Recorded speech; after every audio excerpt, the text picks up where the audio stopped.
Okay. Now, Mr. Merrill, would you ask a question of Mr. Brett? Sure. You have 30 seconds. Yeah.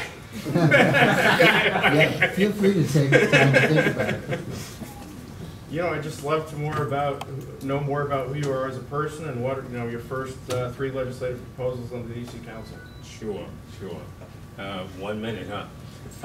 Who I am? I'm a community organizer, and thank you for asking, Pat. Primarily, I have a passion for the underserved and underprivileged, wherever I am. My organizing career began in Knoxville, Tennessee, in the South, which was, I've learned, was racially hostile. And so I took on a long education process, which brought me back home to the place where I was born and raised. My first 3 initiatives that I would introduce on council is, one is a reinstitution of the Statehood Commission. I think statehood is highly important for us to gain our equality and dignity as Washingtonians. The second thing is a living wage ordinance. Yes, landmark legislation. Other council folks won't touch it, but I will touch it. I'll flip it, turn it over, and push it out there. And then the third is a Human Rights Act for ex-offenders, returning citizens. It's highly important that we equal the scales. Thanks for asking. Sure. Very good answer. Okay, thank you. Mr. Settles, would you please ask a question to Mr. Zuckerberg? Okay. I think I've always been interested in your stance on legalizing marijuana. What do you think are the benefits to the city in that avenue? I think there's 2 benefits. One is, and thank you for asking that question, we're not going to ruin the lives of 4,000 mostly young people by saddling them with permanent criminal convictions, which can never be erased. The demographics are pretty bad. It's 9-to-1 black to white for misdemeanor marijuana arrests. And we're taking these people, mostly young black males, and we're giving them records that are going to prevent them from achieving in anything in life. We also are taking police officers at a time when crimes against women are rising. We're taking police officers off their beats, off the streets, to go and prosecute and arrest and prosecute people for tiny amounts of marijuana. So for those 2 reasons, we need to join Philadelphia, New York, Boston, Chicago, all of the other cities which has decriminalized possession of marijuana. Thank you very much. Alyssa, you have not asked a question, right? No. Would you please ask a question to Ms. Bonds? Councilmember Bonds, what do you think is the biggest ethics issue the city faces, and what legislation will you pass to address it? I think the biggest issue is disclosure. More than anything else, it's making sure that contributions are disclosed, that we know the source of the contributions. And I think that's really the focus of where we're going and putting together a comprehensive ethics bill. Great. Okay, Mr. Zuckerberg. I think that leads to me. Sorry? No. We just made up some time. Mr. Zuckerberg, would you please ask a question of Mr. Fruman? Sure. Matt, if you were to be elected to council, what would be the first priority that you would have beginning on April 24th for council business?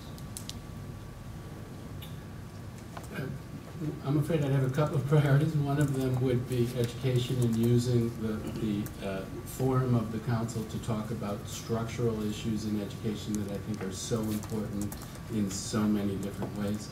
I think a second one that will be urgent at that point, because the budget will be in the middle of the budget process, will be affordable housing as well, which would be a thing that I would like to push on. Thank you.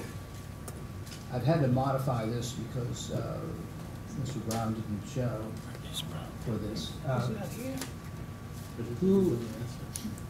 Who has not yet asked a question? Oh, I haven't answered a question. You haven't. Answered. You have answered but not asked. Who has not been asked? I haven't answered a question, but I can ask. Who has? Okay, so it's Alyssa asking Mr. Brown. The other Sorry, way yes, around. Mr. Brown asking Alyssa. Hello, Alyssa. Alyssa, you were with, and I want to make sure I'm correct, you work for the Fiscal Policy Institute, am I correct? I'm currently on unpaid leave. Currently on unpaid leave. Why would you leave such a great job where you're so effective to come on to? What a wonderful question. Well, thanks, Perry, for the question. I mean, as I said in my opening statement, I'm compelled to run on three things: bringing integrity, bringing accountability, and bringing investment to the council. I love my colleagues at DCFPI, and frankly, it was a very difficult decision to leave, because it's a great place to work, and they do great work. I'm glad you appreciate it. But their work can't be rewarded unless they have advocates on the council pushing for the things that we care about. Things like affordable housing, things like job training for, good job training for folks on public assistance, things like workforce development, which is what I worked on. We don't have a reliable set of advocates on the council to push those things. And I am running because I think we need to have a consistent voice at the council pushing for those things that I believe DC for Democracy also really believes in. Thanks, Perry, for the question. Okay, thank you all, and Mr. Settles and Mr. Fruman, who asked to be excused after an hour. This would be a good point to do that. And we'll proceed with a series of additional questions for the rest of the panelists. Let's go first to campaign finance. DC for Democracy recently endorsed public financing of campaigns in DC, and legislation is currently being considered. Public financing has typically been adopted in states and cities after public revulsion and widespread corruption. 14 states and about a dozen local jurisdictions provide some form of public financing. If elected, will you support legislation to create such a system? Now, I'm totally lost as to who goes next, but Pat, I don't think you've started any serious. I'd be glad to start. So you know it's really bad when the Republican supports a system of publicly financed campaigns. I mean, it's like really, really bad. And I think, what could I do? I mean, when I am the Republican coming from the right saying I support a system of publicly financed campaigns, that's pretty hard to argue with if you're anyone else on the DC Council. As you know, they're doing this in New York. I mean, it's important that we meet, certain thresholds of individual giving. And this will solve a lot of our problems. In 2011, I came in first place of those who do not have questionable money orders. This is the type of thing. This is the type of thing that we would avoid with a good publicly financed system. And again, I ask you, how bad is this when the Republican is calling for publicly financed campaigns? And I think that is what I can bring. I mean, me saying we need this, that is the greatest argument as a member of the DC Council. When you have someone on the right, the only Republican on the council calling for this, it's unavoidable, it will happen. Let's go to Anita next and we'll come back. I can support publicly financed campaigns. Okay. Mr. Zuckerberg. Well, maybe I should have left with the other two gentlemen because I'm against it, and I'll tell you why. I don't want to give any public money to private campaigns. That would mean, there's a candidate who's not here who can't account for $113,000 from the last election. Well, if we're matching funds, we'd have to give him another $113,000 in matching funds. Kwame Brown ran unopposed and raised $400,000. Not that he needed it because he was going to win the election, but it was a personal slush fund. So with public financing, would we have to give him another $400,000 to match the $400,000 that he raised? Public financing is great when people had to buy TV time. That's why it was a problem, because poor candidates couldn't buy TV. We're on TV right now. This is going to be on YouTube. I'm going to be all over the entire city, and I paid a $2.10 metro fare to get this kind of exposure.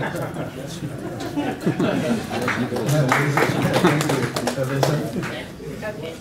Well, I disagree with Paul. I do support public financing. So when David Grasso was elected, he had a transition committee, and he had 3 transition committees. I chaired his ethics transition committee, and we took a look at public financing, whether he should support this. I looked at the New York model. Here's what the New York model does, and this is before I was running for office. So what it does is it is a 6-to-1 match. So it empowers small donors, essentially. Now that I'm running for office, I can tell you that actually there's a big